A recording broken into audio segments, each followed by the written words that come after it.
ಹೌದಲ್ಲವೇ? ಮಂಥರಿಯು ಹೇಳಿದ ವಿಚಾರವು ಯೋಗ್ಯವಾಗಿ ಇರುವುದು. ಭರತನು ರಾಜ್ಯದಲ್ಲಿಲ್ಲದ ಸಮಯದಲ್ಲಿ ಶ್ರೀರಾಮಚಂದ್ರನಿಗೆ ಪಟ್ಟಾಭಿಷೇಕವನ್ನು ನಿಶ್ಚಯಿಸಬೇಕಾದರೆ ಇದರಲ್ಲಿ ಏನೋ ಕುತಂತ್ರವು ಅಡಗಿರಲೇಬೇಕು. ಈ ಸಮಯದಲ್ಲಿ ನಾನು ಎಚ್ಚೆತ್ತುಕೊಳ್ಳದಿದ್ದರೆ ಮುಂದೆ ಪಡಬಾರದ ಕಷ್ಟವನ್ನು ಪಡಬೇಕಾಗುವುದು. ಮಹಾರಾಜ, ನನ್ನನ್ನೇ ವಂಚಿಸುತ್ತಿರುವಿರಾ? ಬರಲಿ ಆ ಮಹಾರಾಜ. ಬಂದ ಕೂಡಲೇ ಮಂತ್ರಿಯು ಹೇಳಿದಂತೆ ನನ್ನ ವರಗಳನ್ನು ಕೇಳಿಕೊಳ್ಳುವೆನು.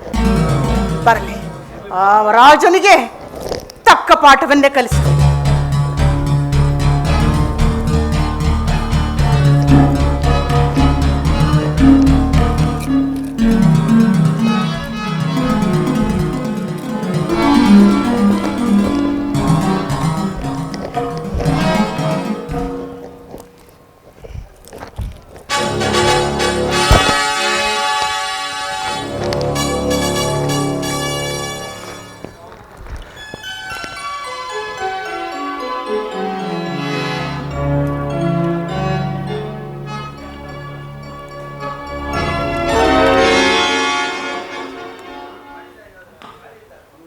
ಏನಿದು? ಕೈಕಾಂತಪುರವನ್ನು ಪ್ರವೇಶಿಸಿದೊಡನೆ ಯಾವುದೋ ಒಂದು ರೀತಿಯ ಶೂನ್ಯವಾದ ಗೃಹಕ್ಕೆ ಬಂದಂತೆ ಭಾಸವಾಗುತ್ತಿರುವುದಲ್ಲ.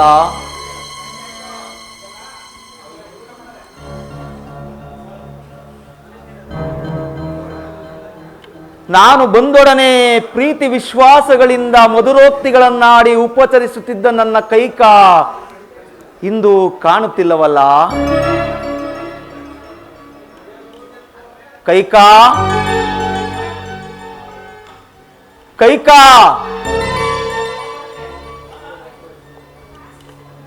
ಕೈಕಾದೇವಿ,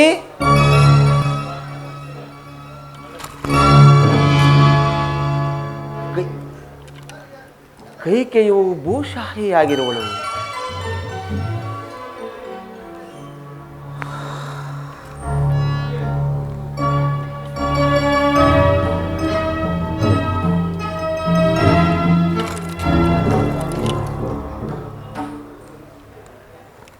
ಆಭರಣಗಳು ಚೆಲ್ಲಾಡಿವೆ.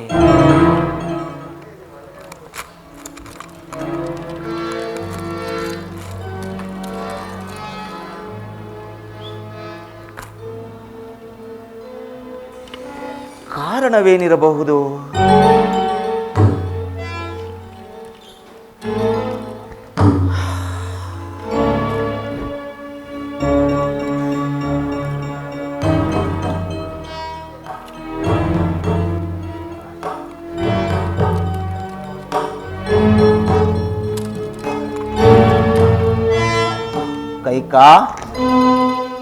ಕೈಕಾ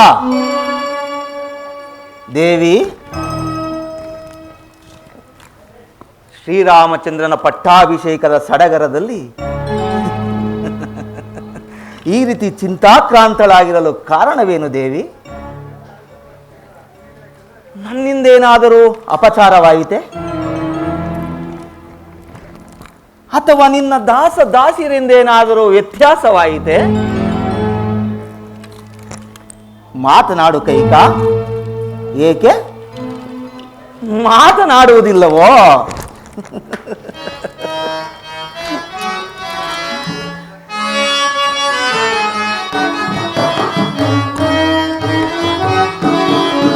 ಕೋಪ ಮಾಳ್ಪರೆ ಮಾನಿನಿ ಮಣಿಯಳೆ, ಕೋಪ ಮಾಳ್ಪರೆ.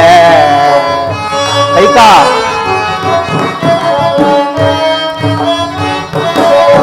ಮಾನಿನಿ ಮಣಿಯಳೆ, ಕೋಪ ಮಾಳ್ಪರೆ. ಮಾನಿನಿ ಮಣಿಯಳೆ, ಕೋಪ ಮಾಳ್ಪರೆ. ಕೈಕಾ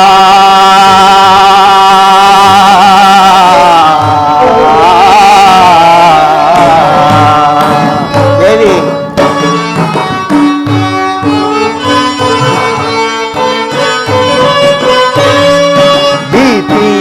ಭೀತಿಯಿಂದಲೀಗ ಭ್ರಾಂತ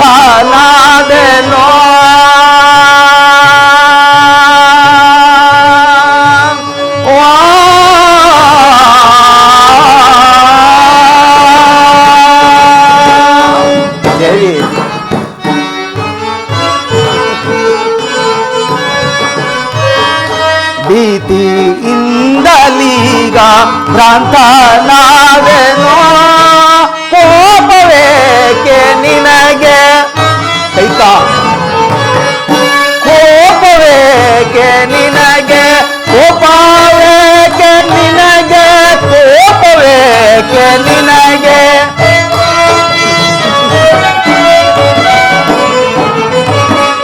ಕೋಪವೇಕೆ ನಿನಗೆ ಕೋಪವೇಕೆ ನಿನಗೆ ಶಾಂತಳಾಗು ದೇವಿ ಕೋಪ ಮಾಡ್ಪರೆ ಮಾನಿನಿ ಮಣಿಯಳೆ ಕೋಪ ಮಾಡ್ಪರೆ ಮಾನಿನಿ ಮಣಿಯಳೆ ಕೋಪ ಮಾಡ್ಪರೆ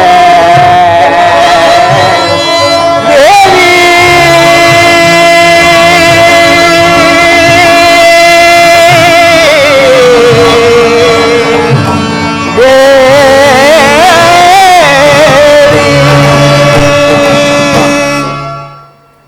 ಕೈಕಾ ನನ್ನ ಮೇಲೂ ಕೋಪವೇ? ಓಹೋ, ಯಾರು? ಕೌಸಲ್ಯ ಮನೋಹರರೇನು? ಮಹಾರಾಜರ ಆಗಮನವು ಮಹಾರಾಣಿ ಕೌಸಲ್ಯಾದೇವಿಯವರ ಅಂತಃಪುರಕ್ಕಲ್ಲದೆ ನನ್ನಂಥ ಸಾಮಾನ್ಯರ ಬಳಿಗುಂಟೆ. ಇದೇನು ಕೈಕಾ ಈ ರೀತಿ ಮಾತನಾಡುತ್ತಿರುವೆ? ನಿನ್ನಲ್ಲಿ ಮತ್ತು ನನ್ನ ರಾಮನಲ್ಲವೇ ನನಗೆ ಅಧಿಕವಾದ ಪ್ರೀತಿ ಇರುವುದು. ಅಂದರೆ ಭರತನಲ್ಲಿ ನಿಮ್ಮ ಪ್ರೀತಿ ಇಲ್ಲವೆಂದಂತಾಯ್ತಲ್ಲ. ನನಗೆ ಭರತನು ಬೇರೆಯೇ ರಾಮನು ಬೇರೆಯೇ? ನನ್ನ 4 ಜನ ಮಕ್ಕಳ ಮೇಲೂ ಸಮಾನವಾದ ಪ್ರೀತಿ ಇದ್ದೇ ಇರುವುದು ದೇವಿ. ಇಷ್ಟಕ್ಕೆ ನನ್ನ ಮೇಲೆ ಕೋಪವೋ? ಸಾಕು ಸಾಕು ಸಾಕು, ಈ ಬಣ್ಣದ ಮಾತುಗಳೆಲ್ಲ ನನಗೆ ಬೇಕಾಗಿಲ್ಲ. ಭರತನು ರಾಜ್ಯದಲ್ಲಿಲ್ಲದ ಸಮಯದಲ್ಲಿ ಶ್ರೀರಾಮಚಂದ್ರನಿಗೆ ಪಟ್ಟಾಭಿಷೇಕವನ್ನು ನಿಶ್ಚಯಿಸಿರುವ ಈ ನಿಮ್ಮ ಕುತಂತ್ರ ಬುದ್ಧಿಯನ್ನು ನೋಡಿದರೆ ನನಗಷ್ಟು ಅರ್ಥವಾಗುವುದಿಲ್ಲವೇ? ಕೈಕಾ, ಗುರುಗಳಾದ ವಸಿಷ್ಠ ಮಹರ್ಷಿಗಳು ನಿಶ್ಚಯಿಸಿರುವ ಲಗ್ನವು ಬಹಳ ತ್ವರಿತವಾದ ಕಾರಣ ಈ ಕಾರ್ಯ ಮಾಡಬೇಕಾಗಿದೆ. ಭರತನನ್ನು ಬಿಟ್ಟು ಮಾಡಬೇಕೆಂದೇನಲ್ಲ. ಇಷ್ಟಕ್ಕೆ ನನ್ನ ಮೇಲೆ ಕೋಪವೇ? ಕೈಕಾ, ಇಷ್ಟಕ್ಕೆ ನನ್ನ ಮೇಲೆ ಕೋಪವೇ? ಶ್ರೀರಾಮಚಂದ್ರನ ಪಟ್ಟಾಭಿಷೇಕ ಸಡಗರ ಸಂಭ್ರಮದಲ್ಲಿ ಆನಂದವಾಗಿರುವುದನ್ನು ಬಿಟ್ಟು ಈ ರೀತಿ ಚಿಂತಾಕ್ರಾಂತಳಾಗಿರಲು ಕಾರಣವೇನು ದೇವಿ? ನನ್ನಿಂದ ಏನಾದರೂ ಅಪಚಾರವಾಯಿತೆ? ಅಥವಾ ನಿನ್ನ ದಾಸಿಯರಿಂದ ಏನಾದರೂ ವ್ಯತ್ಯಾಸವಾಯಿತೆ? ಕೈಕಾ, ಇಂತಹ ಆನಂದದ ಸಮಯದಲ್ಲಿ ನಿನಗೆ ಏನು ಬೇಕು ಕೇಳು ಕೈಕಾ, ನಾನು ಕೊಡುತ್ತೇನೆ. ಹೌದೇ ಪ್ರಾಣೇಶ್ವರ? ನಾನು ಏನೇ ಕೇಳಿದ್ರು ಕೊಡುವಿರಾ? ಓ, ಅಗತ್ಯವಾಗಿ. ಹಾಗಾದ್ರೆ ಹಿಂದೆ ದೇವಾಸುರರ ಯುದ್ಧದಲ್ಲಿ ನಾನು ಮಾಡಿದ ಸಾಹಸವನ್ನು ಮೆಚ್ಚಿ ನೀವು ನನಗೆ 2 ವರಗಳನ್ನು ಕೊಟ್ಟಿರಲಿಲ್ಲವೇ? ಕೊಟ್ಟಿದ್ದೇನೋ? ಅವುಗಳನ್ನು ನಡೆಸಿಕೊಟ್ಟಿರುವಿರಾ? ಹಿಂದೆ ದೇವಾಸುರರ ಯುದ್ಧದಲ್ಲಿ ಸ್ವಪತ್ನಿ ಸಮೇತವಾಗಿ ಹೋರಾಡಿದ ಕೀರ್ತಿ ದಶರಥನಿಗಲ್ಲವೇ? ಅದೇ ಆಗಿರಲಿ ಕೈಕಾ, ನನ್ನ ವಿಜಯಕ್ಕೆ ಕಾರಣವಾದ ವಿಜಯಲಕ್ಷ್ಮಿಯೂ ನೀನು. ನಿನಗೆ ಏನು ಬೇಕು ಕೇಳು ಕೈಕಾ, ನಾನು ನಡೆಸಿಕೊಡುತ್ತೇನೆ. ಹಾಗಾದರೆ ಆ ವರಗಳನ್ನು ಈಗ ನಡೆಸಿಕೊಡುವಿರಾ? ಅಗತ್ಯವಾಗಿ. ಪ್ರಾಣೇಶ್ವರ, ನನಗೆ ತುಂಬಾ ಸಂತೋಷವಾಯಿತು ಸ್ವಾಮಿ. ಪ್ರಾಣೇಶ್ವರ, ಕೈಕಾ, ನಾನು ನಿಮ್ಮನ್ನೊಂದು ಮಾತು ಕೇಳಲೇ? ಕೇಳು ದೇವಿ.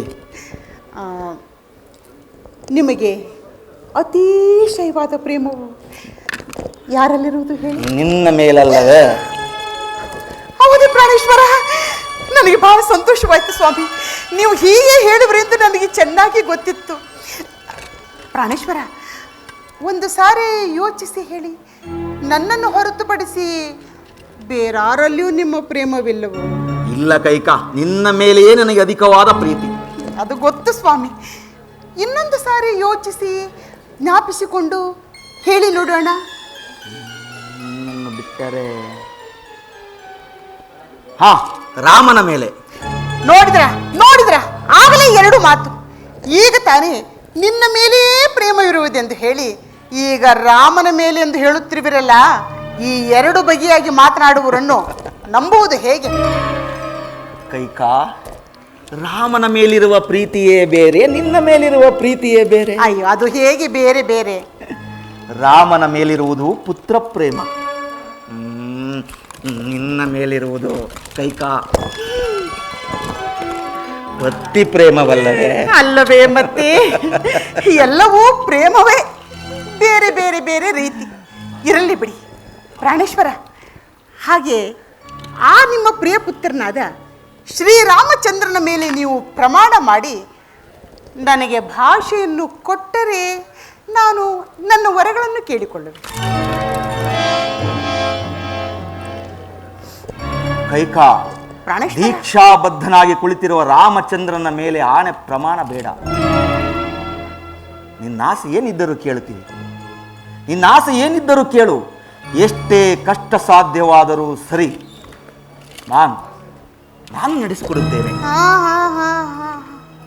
ಸಾಧ್ಯವಿಲ್ಲ ಪ್ರಾಣೇಶ್ವರ. ನೀವು ರಾಮನ ಮೇಲೆ ಪ್ರಮಾಣ ಮಾಡದ ಹೊರತು ನಾನು ನನ್ನ ವರಗಳನ್ನು ಕೇಳಿಕೊಳ್ಳುವುದಿಲ್ಲ.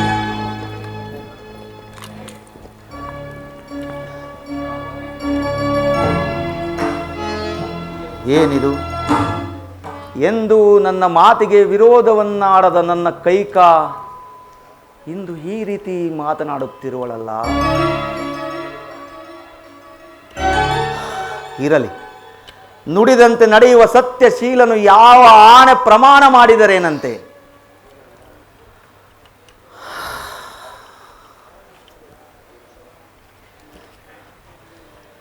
ಕೈಕಾ, ಶ್ರೀರಾಮಚಂದ್ರನ ಆಣೆಯಾಗಿ ನಡೆಸಿಕೊಡುತ್ತೇನೆ. ನಿನ್ನ ಆಸೆ ಏನೆಂಬುದಾಗಿ ಕೇಳು ಕೈಕಾ. ಹೌದು ಪ್ರಾಣೇಶ್ವರ, ನನಗೆ ಬಹಳ ಸಂತೋಷವಾಯಿತು ಸ್ವಾಮಿ. ಕೇಳಿಕೊಳ್ಳಲೇ ವರಗಳನ್ನು? ಕೇಳು ದೇವಿ. ಹಾಗಾದ್ರೆ ಕೇಳಿ. ನೀವು ನನಗೆ ಕೊಟ್ಟ 2 ವರಗಳಲ್ಲಿ 1ನೆಯ ವರಕ್ಕೆ ಈಗ ನಿಶ್ಚಯವಾಗಿರುವ ಶ್ರೀರಾಮಚಂದ್ರನ ಪಟ್ಟಾಭಿಷೇಕವನ್ನು ತಪ್ಪಿಸಿ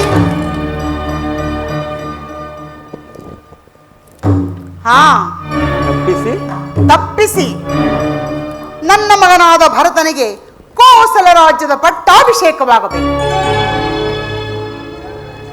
ಕೈಕಾ, ಕೈಕಾ, ಏನೆಂದೆ? ಈಗ ರಾಮನಿಗೆ ನಿಶ್ಚಯವಾಗಿರುವ ಪಟ್ಟಾಭಿಷೇಕವನ್ನು ತಪ್ಪಿಸಿ ನಿನ್ನ ಮಗ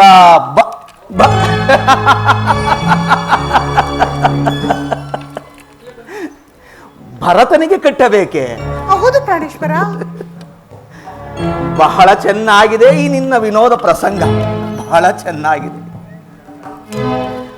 ಹಾಗಾದರೆ ಇನ್ನು ನಿನ್ನ 2ನೆಯ ವರ? ಸರಿಯಾಗಿ ಕೇಳಿಸಿಕೊಳ್ಳಿ. 2ನೆಯ ವರಕ್ಕೆ ಶ್ರೀರಾಮಚಂದ್ರನು ಜಟಾವಲ್ಕಲಧಾರಿಯಾಗಿ ನಾರುಮುಡಿಯನ್ನುಟ್ಟು 14 ವರ್ಷಗಳ ಕಾಲ ಪುರ ಪ್ರವೇಶವಿರದಂತೆ ಅರಣ್ಯವಾಸಕ್ಕೆ ಹೋಗಬೇಕು.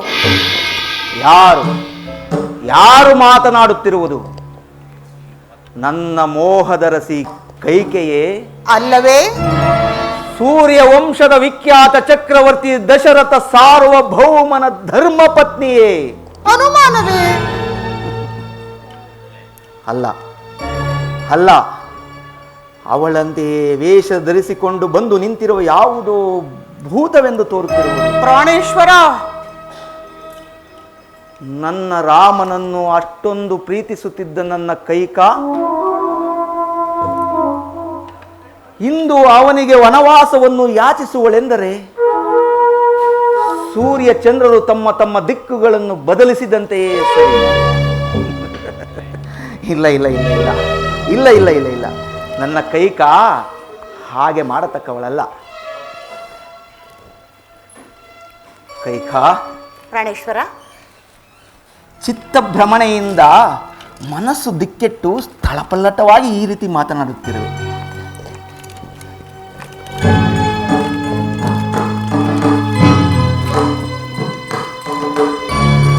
ಈಗ ಹೇಳು ದೇವಿ. ಪ್ರಾಣೇಶ್ವರ, ಪ್ರಾಣೇಶ್ವರ, ಯಾವ ಯಾವ ಪಾರ್ಶ್ವದಲ್ಲಿ ಕುಳಿತು ಹೇಳಿದರೂ ಅದೇ ಮಾತು. ನಾನೀಗ ಹೇಳುತ್ತಿರುವುದು ಒಂದೇ ಒಂದು ಸಂಗತಿ. ನನ್ನ ಮಗನಾದ ಭರತನಿಗೆ ಪಟ್ಟಾಭಿಷೇಕ, ರಾಮನಿಗೆ ಅರಣ್ಯವಾಸ. ಸಾಕು, ಹರಸಿಡಿಲು ಬಡಿದಿಹುದು.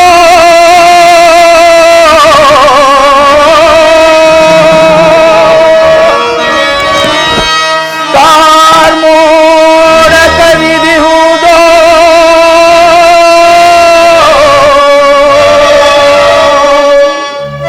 ವಚನದ ಮಾತಿಗೆ ಮಣಿದು ಮಸಣ ಸೇರಿದಂತಾಯಿತೇ.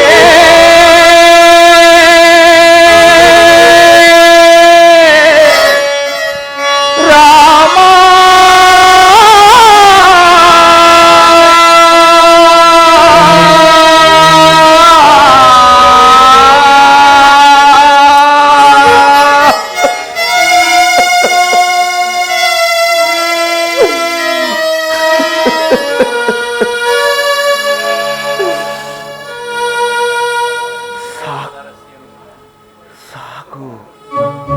ಕೇಳಲಾರೆ ಕೈಕಾ, ಕೇಳಲಾರೆ. ರಾಮನನ್ನು ವನವಾಸಕ್ಕೆ ಹೋಗೆಂದು ಹೇಳಲು ನಿನಗೆ ಮನಸ್ಸಾದರೂ ಹೇಗೆ ಬಂತು ಕೈಕಾ? ಕೋಮಲ ಹೃದಯನಾದ ರಾಮನಿಗೆ ಈ ವಿಷಯವು ತಿಳಿದರೆ ಎಷ್ಟೊಂದು ನೊಂದುಕೊಳ್ಳುವನು ಕೈಕಾ, ನೊಂದುಕೊಳ್ಳುವನು. ನೊಂದುಕೊಳ್ಳಲಿ ಬಿಡಿ ದೇವಿ. ರಾಮನು ವನವಾಸಕ್ಕೆ ಹೋದುದೇ ಆದರೆ ನನ್ನ ಪಂಚ ಪ್ರಾಣಗಳು ಹಾರಿ ಹೋಗುವವು. ಆಗ ನೀನು ವಿಧವೆಯಾಗಿ ಈ ಜನರ ನಿಂದನೆಗೆ ಗುರಿಯಾಗುವೆ ಕೈಕಾ, ಗುರಿಯಾಗುವೆ. ಬೇಡ ಕೈಕಾ, ಹಠ ಮಾಡಬೇಡ ಕೈಕಾ. ರಾಮನ ವನವಾಸವನ್ನು ತಪ್ಪಿಸು ದೇವಿ, ತಪ್ಪಿಸು. ಇದು ಪ್ರಾಣೇಶ್ವರ, ನೀವೆಷ್ಟೇ ಕೇಳಿಕೊಂಡರೂ ನನ್ನ ಮನಸ್ಸು ಬದಲಾಗದು. ಹಿಡಿದ ಹಠವನ್ನೆಂದಿಗೂ ಬಿಡತಕ್ಕವಳಲ್ಲ ಈ ಕೈಕೆ. ನೀವು ನನಗೆ ಕೊಟ್ಟ ವರಗಳಂತೆ ನನ್ನ ಮಗನಾದ ಭರತನಿಗೆ ಪಟ್ಟಾಭಿಷೇಕವಾಗಲೇಬೇಕು, ರಾಮನು ಅರಣ್ಯಕ್ಕೆ ಹೋಗಲೇಬೇಕು. ಕೈಕಾ, ರಾಮನ ಮೇಲೆ ನಿನಗೇಕೆ ಇಷ್ಟೊಂದು ಹಠ, ಈ ಛಲ?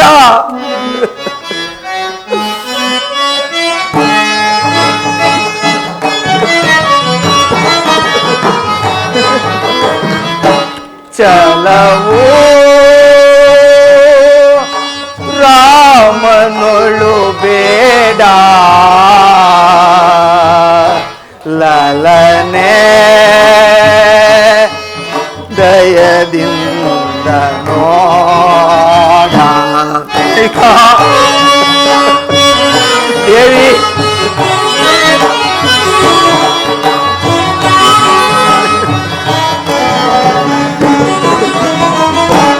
ಛಲವೋ ರಾಮನೊಳು ಬೇಡ, ಲಲನೆ ದಯದಿಂದ ನೋಡ.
ದೇವಿ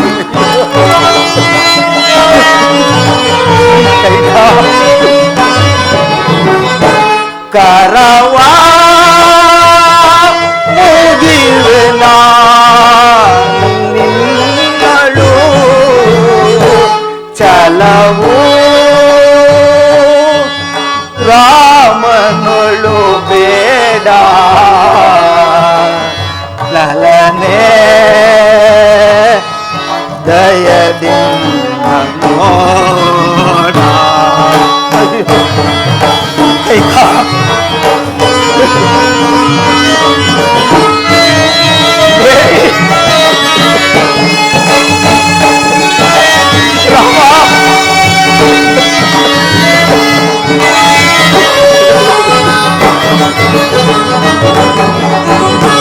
ಕೊಡು ನೀ ಭರತಗೆ ರಾಜ್ಯವಾ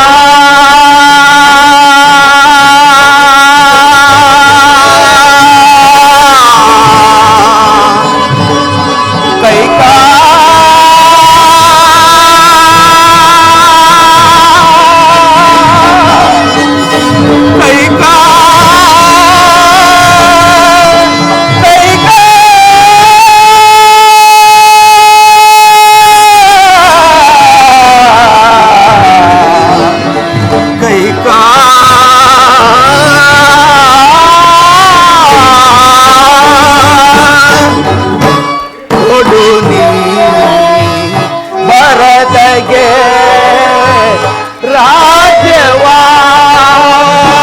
ಉಳಿಸು ರಾಮನ ವಾಸವಾ